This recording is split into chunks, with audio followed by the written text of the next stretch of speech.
بسم الله الرحمن الرحیم. رسول الله صلی الله علیه و سلم در حدیث مبارکشان فرمودند: وای بر شخصی که برای خندانیدن مردم دروغ بگوید، وای بر او. در این حدیث برای دروغگو عذاب دردناک وعده کرده شده است. یعنی دروغگو عاقبت کار خود را برباد می دهد.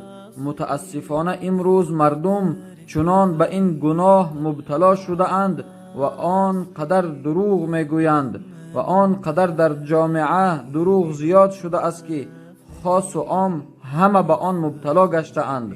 حتی از یاد مردم برآمده است که دروغ فعل بد و گناه است.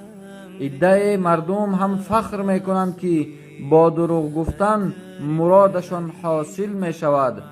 فکر نمی کنند که با یک کلمه بیفایده پروردگار خیش را از خود ناراضی می سازند و خود را بیهوده به عذاب علیم گرفتار می کنند.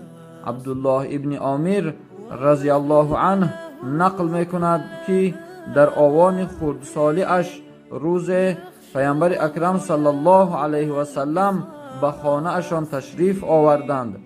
عبدالله در بیرون با بچه ها بازی می کرد. مادرش او را دعوت کرده گفت: ای عبدالله، به خانه بیا تا به تو چیز بدهم. رسول اکرم صلی الله علیه و سلم مادری عبدالله را پرسیدند: چیزی که می خواهی به پسرت دهی چیست؟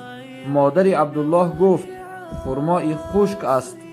رسول اکرم صلی الله علیه و سلم فرمودند: اگر تو به گفته خود وفا نمی کردی، گناه دروغ بر تو نوشته می شد.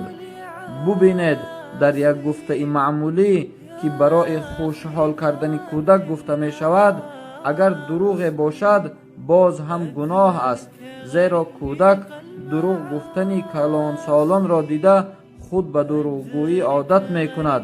در حدیث دیگر آمده است که دروغ رزق را کم می کند. شیخ عطار در شرح این حدیث می فرمایند: کم شود روزی ز گفتاری دروغ، کم شود روزی ز گفتاری دروغ، در سخن کذاب را نبود فروغ. پس بیایید از این عادت بد دوری جسته خود را بیهوده مبتلای گناه و عذاب سخت نسازیم. وصلى الله على خير خلقه محمد وآله وأصحابه أجمعين. والسلام عليكم ورحمة الله وبركاته.